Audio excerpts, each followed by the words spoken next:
Assalamualaikum warahmatullahi wabarakatuh.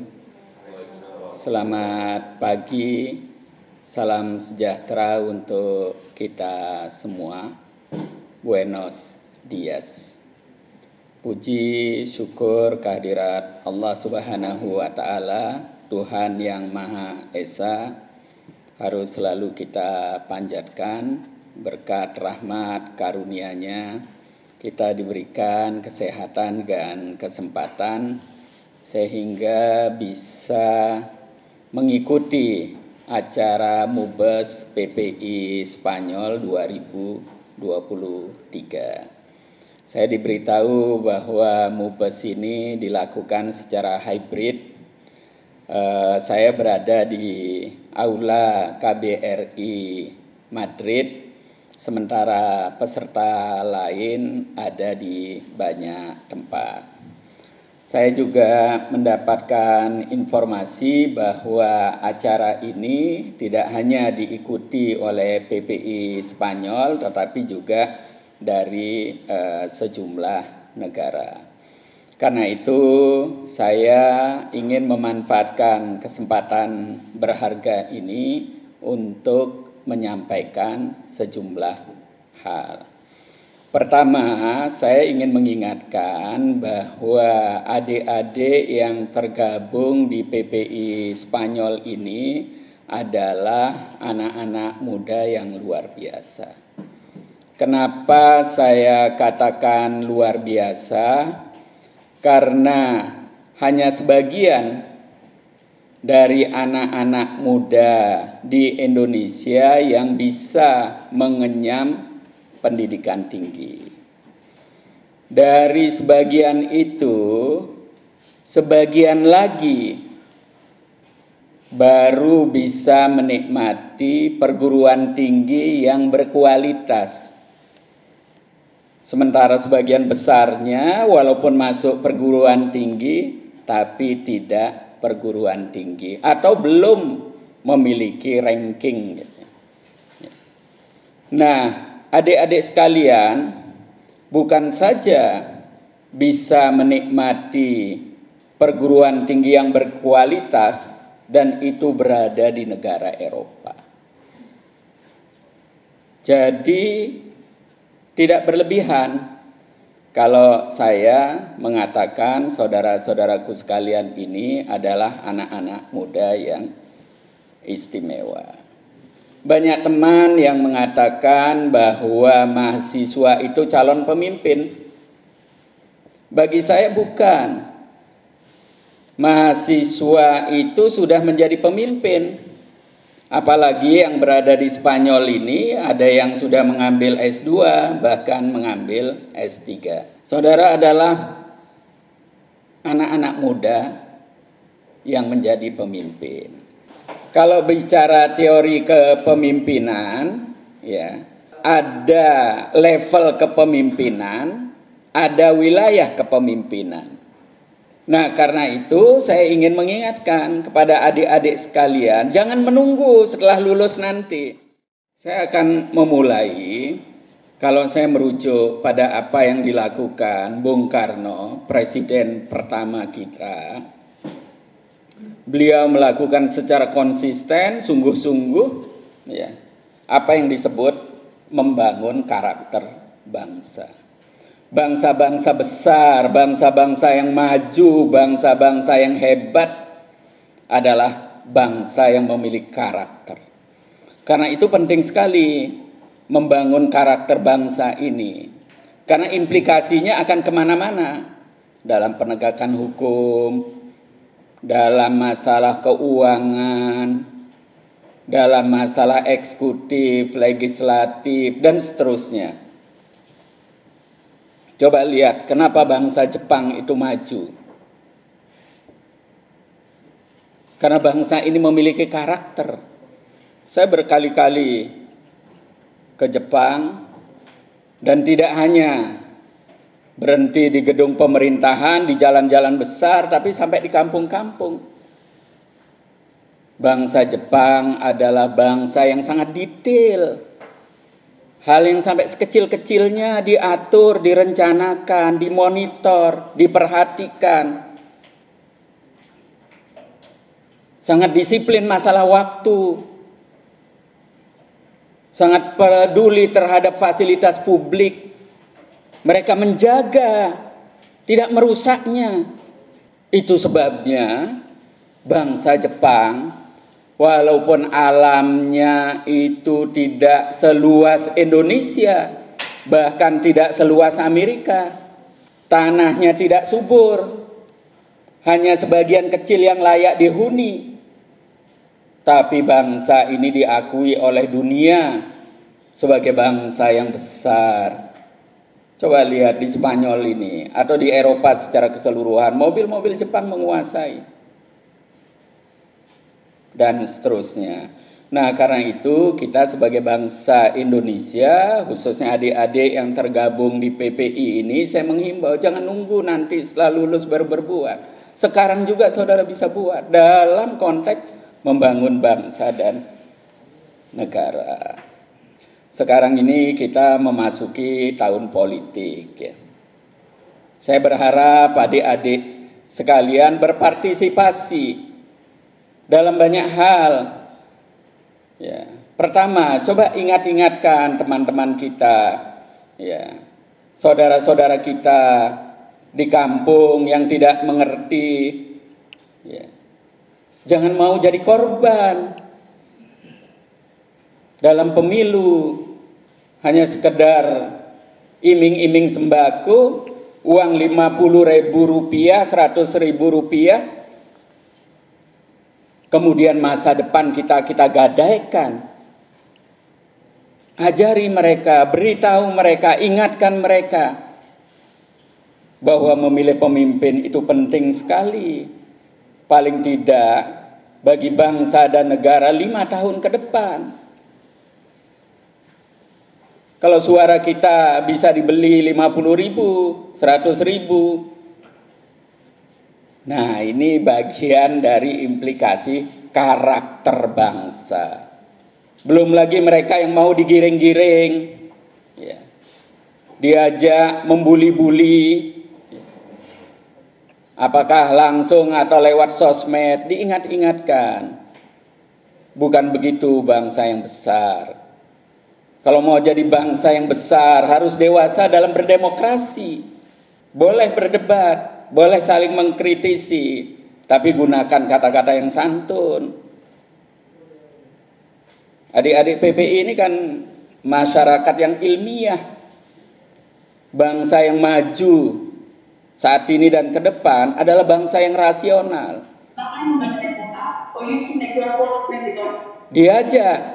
Diajar mereka untuk berpikir rasional. Bangsa Eropa ini sejak Renaissance kan kunci kemajuannya adalah karena mengembangkan rasionalisme. Dulu bangsa Eropa ini juga klenik, tahayul, bid'ah, khurafat, sehingga kemudian tertinggal. Dan sejak Renaissance mereka menyadari kesalahannya, kekeliruannya, kekurangannya, kemudian membangun karakter bangsa yang rasional. Maka bangsa ini sampai sekarang menguasai dunia. Kalau kita bicara Amerika, Australia, New Zealand, Kanada, itu kan bangsa Eropa semua. Termasuk Amerika Latin, itu kan bangsa Spanyol dan Portugis. Coba disadari, saudara-saudaraku sekalian, adik-adik yang berada di sini, melihat dari dekat bagaimana bangsa Eropa ini sangat menghargai hukum, menghormati hak orang lain, tidak mengambil yang bukan haknya, yang bukan miliknya. Saya perhatikan kalau di Eropa ini, begitu pemilu hari H selesai, tidak sampai 24 jam hasilnya udah ketahuan. Bahkan India yang penduduknya lebih dari 1 miliar dan tingkat pendidikannya rata-rata jauh lebih rendah dari Indonesia, sekarang sudah menggunakan e-voting. Ini penting bagi KPU. Sehingga hasilnya dalam hitungan hari sudah bisa diketahui. Dan ada kepercayaan publik ini penting. Turki baru saja mengadakan pemilu, kurang dari 24 jam hasilnya sudah diketahui dan diterima. Nah, kalau kita larut dengan cara berpikir lama, dengan kebiasaan lama, kita akan menjadi bangsa aneh di seluruh dunia. Bayangkan, hasil pemilu nunggu berbulan-bulan. Itu artinya apa? Kurangnya kepercayaan publik. Ini masalah. Institusi-institusi negara kurang dipercayai. Dulu KPK yang tingkat kepercayaan publiknya tinggi, sekarang katanya sangat rendah. Hampir di semua institusi negara di Indonesia katanya tidak bebas korupsi. Ini persoalan besar. Jangan dianggap enteng. Jangan karena kita ikut menikmati terus kita diam. Tidak boleh. Kalau khawatir pemilu itu tidak jujur, karena kalau pakai komputer, kalau pakai e-voting, katanya algoritmanya dibuat sedemikian rupa, bisa terjadi manipulasi, atau programnya dibuat sedemikian rupa, itu kan dikompil menjadi black box. Kita bisa libatkan perguruan tinggi untuk mengaudit. Bagi yang ngerti komputer, ITB, ITS, UI, UGM dilibatkan. Mudah itu ngeceknya. Justru sebaliknya, menunda-nunda hasil, memberikan ruang bagi mereka yang nakal untuk bermain-main, dan ini akan membawa efek rendahnya legitimasi. Kita berkepentingan siapapun yang terpilih di antara anak bangsa adalah mereka yang secara objektif mendapatkan mandat dari rakyat, karena legitimasi itu merupakan modal besar bagi seorang pemimpin.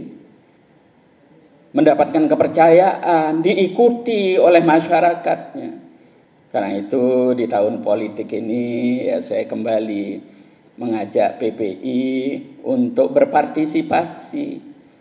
Karena ini menyangkut masa depan kita bersama, kebaikan kita bersama, kemajuan kita bersama, kesejahteraan kita bersama. Tidak perlu berpikir jauh-jauh. Sekarang kan di era internet, era online, era digital, sosmed mudah dan murah. Sebagai contoh, di kampung saya atau di kompleks perumahan saya, itu kan kompleks KPR, ada kos-kosan mahasiswa, ada pekerja yang mungkin pekerjaannya pas-pasan, sehingga bayar sampah tidak bisa. Tiap hari sampah dibungkus. Ketika berangkat bekerja, berangkat ke kampus, dibuang ke sungai. Dibuat berbagai pengumuman, dilarang buang sampah, tetap aja sampah numpuk. Ada anak muda yang kreatif, dikasih CCTV khusus di tempat itu. Begitu kedapatan, fotonya membuang sampah, diviralkan. Sekali, dua kali, tiga kali, bersih itu. Nah ini kan bisa dilakukan mahasiswa, apakah diorganisir atau tidak, dihimbau melalui medsos. Kalau ada caleg-caleg yang nakal gitu, ya. Ada tim ses yang nakal, mau curi-curi suara, mindah-mindah suara, difoto aja, diviralkan. Nah, artinya di era teknologi, era digital, era sosmed, banyak hal yang kita bisa lakukan. Asal kita punya kepedulian dan punya kreativitas. Tidak perlu dana besar, tidak perlu membentuk kepanitiaan.